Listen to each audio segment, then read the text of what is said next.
Well, I just happened to find, I heard about this yesterday, that Dollar General had started its own line of outdoor and fishing stuff. So I went to our local Dollar General and I found for $15 they have a telescopic spinning reel. It looks like about a 2000 size reel, telescopic rod. It also comes with a little tackle kit here, just some soft plastics. You got some swivels, you got some hooks, looks like Aberdeen type or J hooks, some bobbers, plastics, and then this set here is their version of like a rooster tail inline spinners. So you get some different sizes or different colors. It's a 5-piece count. I didn't notice a weight anywhere on it. It doesn't say the weight of the actual lures. So I'm gonna get this rod put together. We're gonna do a review on this.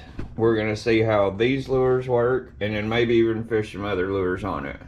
But I'm excited. $15 for a telescopic. That's about $5 less than the Walmart one that I use. Dollar General rod and reel combo. I literally had just heard about this from one of Lojo's fishing videos.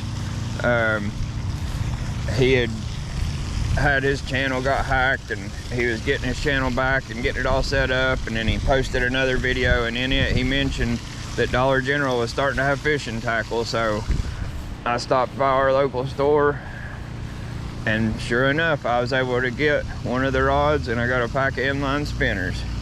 So let's see how she casts first. This line is just ridiculously too heavy for this, by far. So first thing I would do is change the line. The drag's not great. But I mean, if this thing will work and you're somebody that likes to fish and you go somewhere and say your rod breaks or you're wanting to take your kids fishing, you know, this should be perfect. It casts pretty good, a decent feel, but that line is messing it up. I would already say if you're gonna get one of these, immediately go put some 6 or 8 pound line on it.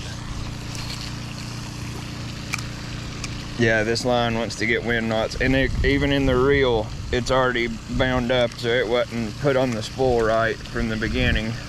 And I think I have a fish. I had a fish, but the drag's slipping.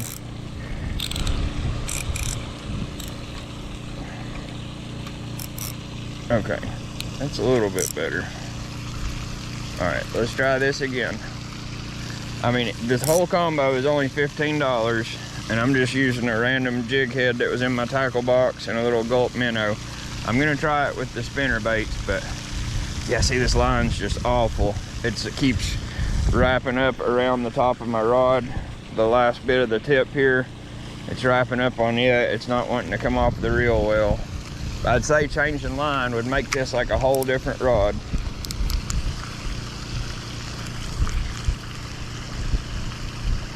Yeah, anytime you're using like an ultralight, I mean, 10 pound test is kind of pushing it, but this looks to me like, it looks the same size as my 17 pound test that I use on my bait caster setup. Yeah, see, it's got a, they spooled it up with a huge loop in the spool. Like, that's not from me casting it. I'm pulling half of the spool off to get to this thing. I hope it's not all the way to the bottom. I have almost all of my line on the ground already. This is ridiculous. I mean, that's terrible. Still pulling line off. Still pulling line off. Who is the jerk that did this? Okay, we don't have time for that right now, so I'm gonna try to lay that over and see if I can reel it up where it'll cover that knot if possible. There we go, that one went over top of it. All right, good deal.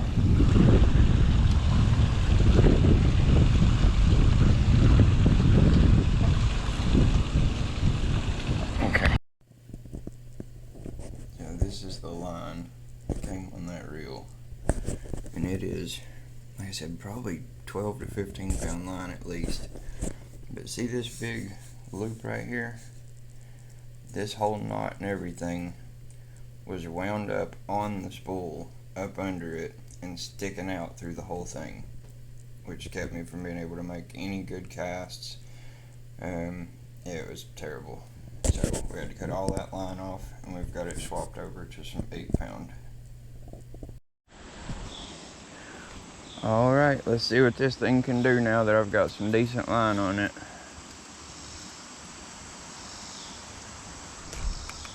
Let's see if we can. Yesterday when I tried this, I couldn't even cast it more than about 15 feet because of all the knots in the reel. So let's see if we can do better. We had some rain this morning, and I'm walking a little funny. I've tore up both of my meniscus, and so my knees are not doing so great right now.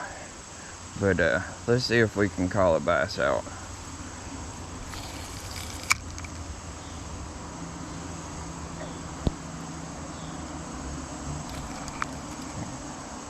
It's definitely casting a lot better already.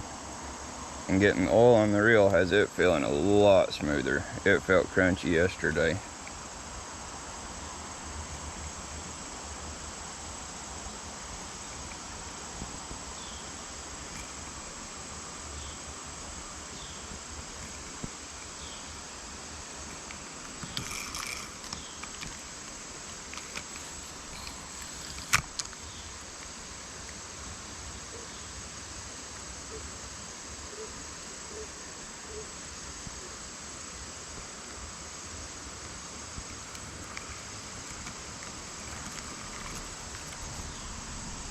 Okay, she's casting good. It feels a lot smoother than it did. I do like the color of the rod and,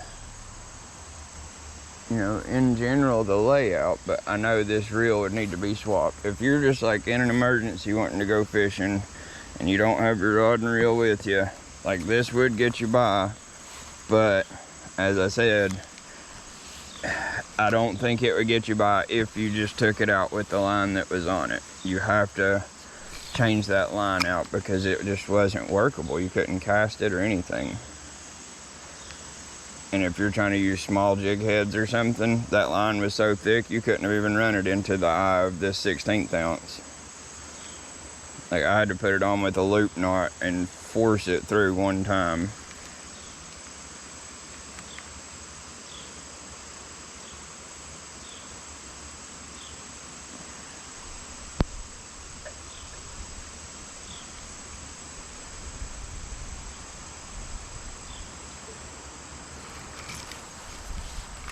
Okay, let's try over here at the area where I feed them most.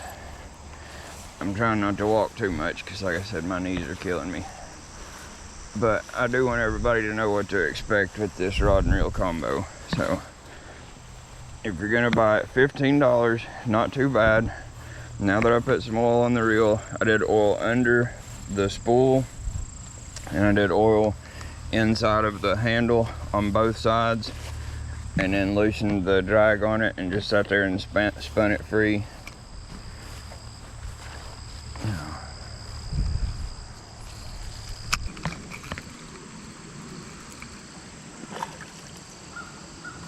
We've got a nice one.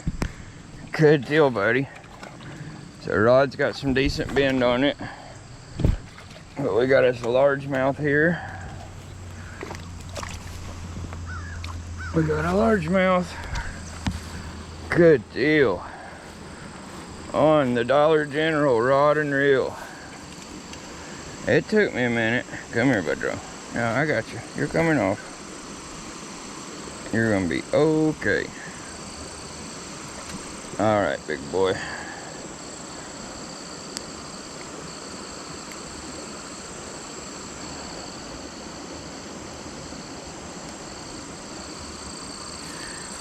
Well, there we go.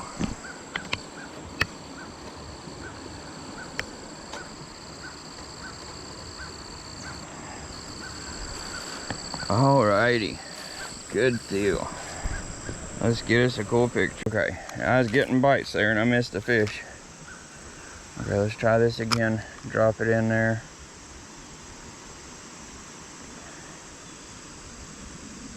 bed fishing for something here. Try to get a little bit further back. There we go. Oh, we got that largemouth again. He's right at the edge of the grass.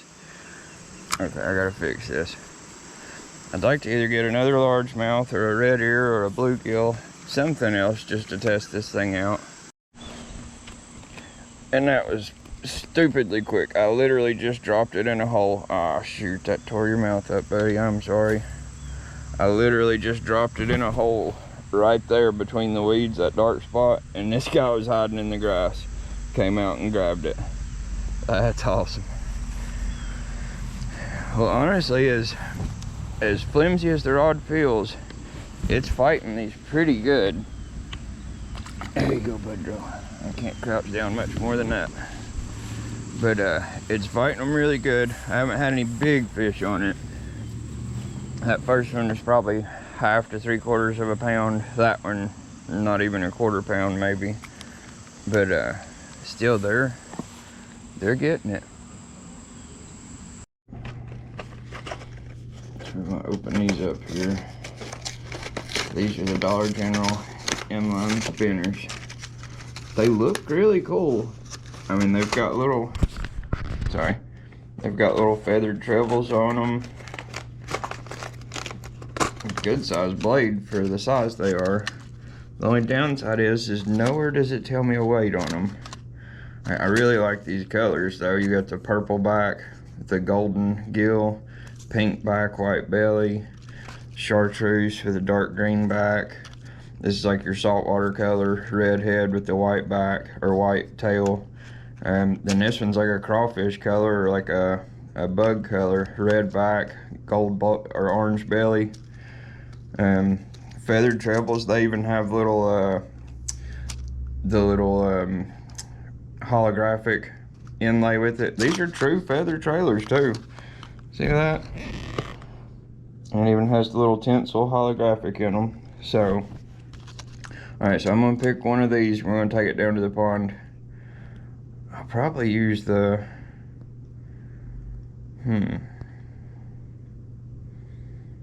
I might go with this one here, the saltwater colored one.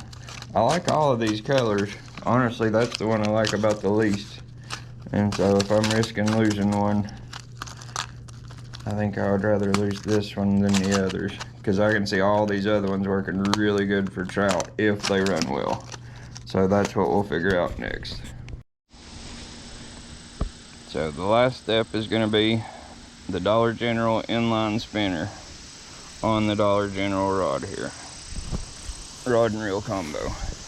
So I haven't checked it in the water yet. I want to see if these spinners, you know, sometimes you get a cheap inline spinner and just the blade won't ever engage right. They run funny. They're too heavy or not heavy enough. So I'm curious as to how this one's gonna do. So we'll just make a long cast with it. It casts very well. I'm wondering if I can feel the blade engage or not.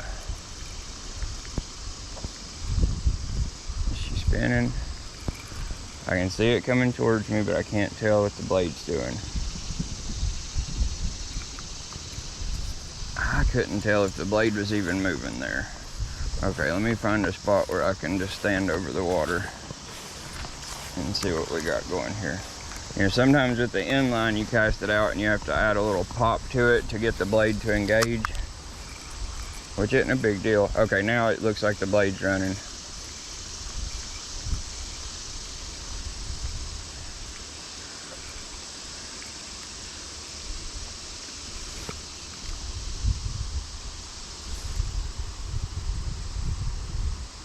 That blade is not moving hardly at all.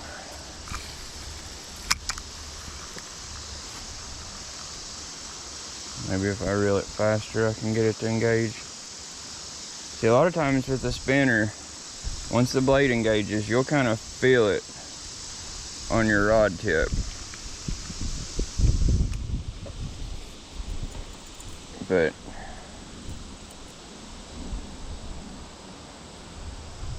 I just don't think the blade's engaging at all. I mean, even if I just...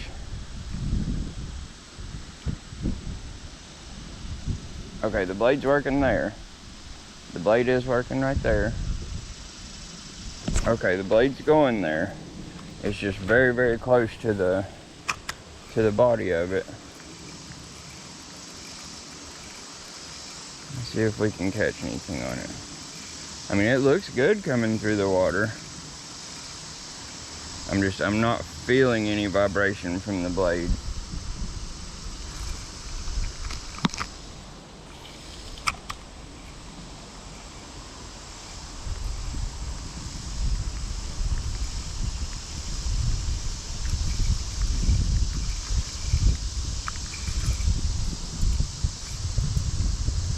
I'm not super impressed. It does